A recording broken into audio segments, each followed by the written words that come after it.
Hello again, everybody. Zach Attack is here at the Atak Sportz for this Monday, May the 11th, turning 15. Haven't made an Atak Sportz in a while. Hope everyone had a good weekend, though.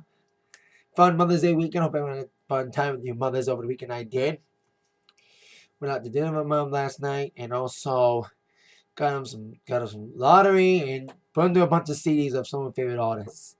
So I hope you did some good things for your mom as well out there. So there you go. Now, on with sports news and results for the weekend. Kicking off with UFC over the weekend, of course, Fight Night took place from Adelaide. Since I don't have Fight Pass, I used to, but unlike the WWE Network, it's $10 a month, but it doesn't include streaming of the pay-per-views. If it included streaming of the pay-per-views, I'd do it. Kind of like what the WWE Network's doing. They stream their pay-per-views. Now, of course, I get the WWE in a second. But they didn't have a UFC event on Fight Pass. And it was, of course, in Australia. Kicked off with James Vick against Jake Matthews. Belonging to Fight Pass because no one's ever heard of him. Lightweight. Submission in the first round, almost 5 minutes in. Like 4 minutes, 53 seconds in the first round. Followed by Sean O'Connor and Anthony Puosh.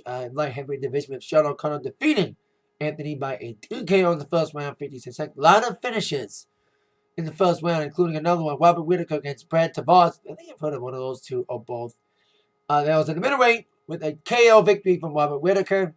In the main event with Stipe Miocic taking on Australian's own Mark Hunt, who was at one point up for the interim heavyweight championship, may have fallen off a step or two as he lost to Stipe in his home country of Australia with a TKO in the 5th round. So there you go. The results from UFC this past weekend. There will be another UFC this upcoming weekend, the Saturday the 16th in Manila. It'll be Frankie Edgar against Uriah Faber, but that'll be, of course, on Fox Sports 1. 1 week before UFC 187, of course. One main event's been changed. Another big match got changed as well with Donald Cerrone and Khabib Nurmagomedov, with Khabib getting injured and John McAdee taking on Donald Cerrone instead. So there you go. Now on with, of course, wrestling. TNA Impact happened this past Friday, live from Universal Studios in Orlando. They've been pre-taping him. It was a decent little Impact. A lot of returns. A man who we saw return at the WWE Royal Rumble, and sadly, as we know now, it was a one-off return. So now he's back in TNA. Bully Ray. He returned as a special guest referee for the Kurt Angle, Eric Young match. I don't know if it's going to be a full-time return or like the Royal Rumble was as a one-off, but we shall see. And I was like, Billy Ray's back. What about his girlfriend? His girlfriend did return last Friday with Velvet Sky making a return following getting Feast of Fire a few months back with a whole new look. I like her new look when she came up to Angelina Love and apparently they broken up and Velvet said nothing except punch Angelina out with a fist. Besides those big returns, we had some decent little matches, including Mr. Anderson against EC3 in a false count anywhere match. I even voted for that one. We knew it was not on wrestling. It was a decent little matchup. Or as they use more weapons, but still, it was a decent little matchup. With both these two guys with Tyrus getting involved in the finish. Despite some big moves from both guys, especially Anderson delivering some big moves on a bunch of chairs to EC3. EC3 stole another victory and still undefeated. He could be the next challenger for Kurt Angle's title if Kurt Angle remains champion on main event. So then we had, of course, MVP against Drew Galloway. Galloway getting the victory over MVP, a member, of course, the Rising and Beatdown Clan war is still not over yet, as we start the beatdown after the match. Then this whole James Storm thing. James Storm's kind of befriending Mickie James, but Magnus is like thinking James Storm is manipulating her to make her a member of the Revolution. But I think Magnus is the jealous type. We'll see how this unfolds. Then we had a 3-on-2 handicap match with Kong and Gail Kim, two enemies, longtime nemesis, taking on a common enemy, the Dollhouse. Taryn Terrell's playing the heel awesomely. I like this group. They're creepy. They're disturbing. When I saw Taryn turn 2 weeks ago, I didn't see that shit coming. I heard it's because Kong was getting a good babyface pop. So they had to turn Taron here. Kind of like what happened with Batista. Supposed to get a babyface pop, but the fans booed him. But it wasn't because they hate him. That's because they hate Taron Terrell, but it's because they like him better. And Taron Terrell, like I said, she's playing here. They got the victory. They stole the victory with a lot of distractions. Got the victory in this matchup. It was a fun match. Still think NXT's knockouts are better. NXT's Divas are better now. I thought knockouts was the best division. So there you go. I think this Dollhouse is going to go over pretty well. And it has been the last couple weeks. But speaking of titles, of course, Terrence not good. Is it just me, or was the tag team title cursed? The Wolves had to forfeit the title a few months back because Eddie Edwards got injured. Then the Hardys won the titles in an Ultra Next match, and Jeff Hardy just got injured. So now the Hardys have to strip the titles, as Matt Hardy showed up to forfeit. And he may be going on as a singles guy. But then the Wolves are back. Both guys in town with Eddie Edwards returning after an injury. He's still limping a bit, but he at least is fully somewhat recovered and he's cleared. So we got ourselves a best of 5 series now. Austin Aries and Bobby Roode will take on the Wolves. Best of 5 for the vacated tag team titles. Both these guys have had experience in best of 5 matches before. Of course, Bobby Roode, as part of Beer Money, had a terrific best of 5 series against Motor City Machine Guns a few years back. That was an awesome series of matches. That was awesome. Of course, last year the Wolves had their own best of 5, taking on the Dudleys, Team 3D, and the Hardys. And another great series of matches. So, those series of matches weren't any indication. This series of matches involving the Wolves against Aries and Bobby Roode will be another great, memorable series of matches to determine the new tag team title holders, and hopefully the winning team don't get injured and have to forfeit the titles again. So, there you go. Then, of course, the main event, Kurt Angle against Eric Young for the TNA Whatever Championship. Eric Young feels kind of screwed. He beat Angle in a ambulance match 2 weeks ago. So I got a title match tonight with this past fight against Angle. And Bully Ray was kind of calling it down the middle. He didn't side with anybody. Until Eric Young gave him a low blow, laying him out. And the Beatdown Clan, who are outside the ring as observers, they attacked Kurt Angle when Bully Ray was down after the low blow. Because Eric Young thought that Bully Ray was going to screw him.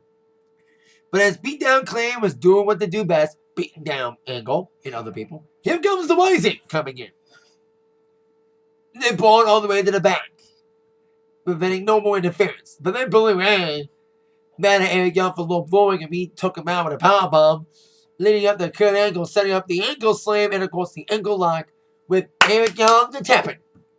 And Angle retaining the TNA World Heavyweight Championship.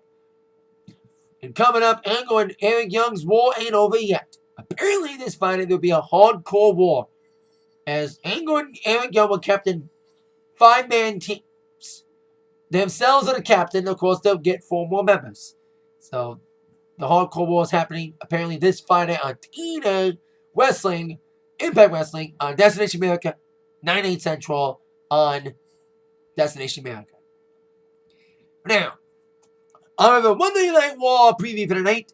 Of course, the Raw before Payback. Now, I did not make a Raw review last week. I was at an improv class show. I did record Raw last week, and I thought it was a pretty great Raw, as the Payback main event got shooken up, and I did not think that was going to happen. So, with that in mind, with this being the go-home show before Payback, top 5 questions that must be answered this evening. Starting with question number 5. Will there be a Wyatt family reunion? Now, there's been reports flying out about a Wyatt family reunion, especially after Eric Warren and Luke Harper had a little stare down this past week on SmackDown. So there could be seeds planting for a possible reunion of the Wyatt family. Should be a very interesting scenario and see how it all plays out tonight. Christian, number 4. What will go down between John Cena and Rusev when they have a stare down? Of course, these two will battle it out in a I Quit match that should have been at the last pay-per-view instead of this pay-per-view. It'll be, of course, for the United States Championship, and we shall see how these two does for the title. And they have a stare down tonight as we head towards that event this Sunday. Cena will probably win. And especially if Lana gets involved. I think we've seen the seeds planted for the Lana thing. Lana done stuff on Dango last week. So I think the Lana will be involved in the ending for sure. She was involved in the ending at Mania. So that's should be involved in the ending at Payback and maybe turn on Rusev at Payback. So there you go. Question number 3. Will Daniel Bryan show up tonight? Now, there's rumors flying on the wrestling sites that Daniel Bryan is scheduled to be on Raw tonight. Of course, as we all know, Daniel Bryan is currently the Intercontinental Champion and got injured again. Concussion situation, some injury situation. Had to pull out of a scheduled match against Bad News Barrett at Extreme Rules this past month. And right now, he's still the champion. There's no word on the status of the IC Championship. Hopefully, we'll find out at Payback. Or even better, maybe we'll find out tonight. So we shall see what happens tonight with D-Bry. And of course, Payback would lead to question number 2. Will there be any new matches be added for Payback? As of right now, we only have 2 matches. The WWE Heavyweight Championship match and the US title match. Hopefully we get a tag team title match. I'm guessing that Cesaro and Ken will still get another rematch against the New Day. I bet you Naomi will get a rematch against Nikki Bella, especially after the attack last week with Tamina coming back as a bodyguard. And maybe another Sheamus Ziggler match. Maybe Bray Wyatt Ryback match. Hopefully we get some. We need a lot of matches added. We're like a week away from the pay-per-view. And they need to make some moves quickly. And it's in Baltimore, where they just had riots after another innocent black man got killed. And I don't want to talk politics on here, so I don't want to talk about it. But everything's back to normal there. So they just had a Prince concert last night. So see what happens in Baltimore. But hopefully we need a lot more matches tonight. We're a week away. We only have 2 matches. We need a lot more matches added. We're a week away. Now leads to question number 1. What will go down between the 4 men that are in the main event for the WWE Heavyweight Championship? Of course, 2 weeks ago, fans voted a triple threat. Seth Rollins, Randy Orton, and Roman Reigns. Last week, the main event got shooken up when Dean Ambrose was added to the mix as he defeated Seth Rollins in a one-on-one match. Really good match, by the way. Really good. It was awesome. I didn't think it was going to win. I did not think they were going to make it a fatal 4-way, which they are. Which adds more Kane's tension with Seth Rollins. That's another question I should have answered. Bonus question, what's Kane's status with the Authority? I think he's turning. He put Rollins against Ambrose, and then he added that stipulation. If Ambrose would win, he would add himself to the match at Payback. I thought he wasn't going to win. And he did. It was an awesome match. Now I think they're going to put on a good match because it's a big significance here. For the first time ever, all 3 members of the Shield are in a main event together for a title. That's awesome. And this is a poetic pay-per-view, kind of. Almost, because it was Extreme Rules when they won all the titles the same night. Because Payback was not in May. Payback was in June. But this month, 2 years ago, the Shield at the Extreme Rules pay-per-view in May, they won all the titles, the same pay-per-view. Dean Ambrose won the US title that night, and Roman Reigns and Rollins won the tag team titles the same night on the pay-per-view in May. So on the pay-per-view in May, 2 years later, they are going to be competing for a main event match for the WWE Heavyweight Championship. Add Randy Orton, be intriguing. See how it goes down as we head towards Payback tonight on Monday Night Raw at 8/7 Central on USA Network. That is it for the Atak Sportz for today. I will be making a Raw review tonight. I will be making one, so stay tuned for that on this channel with that in mind.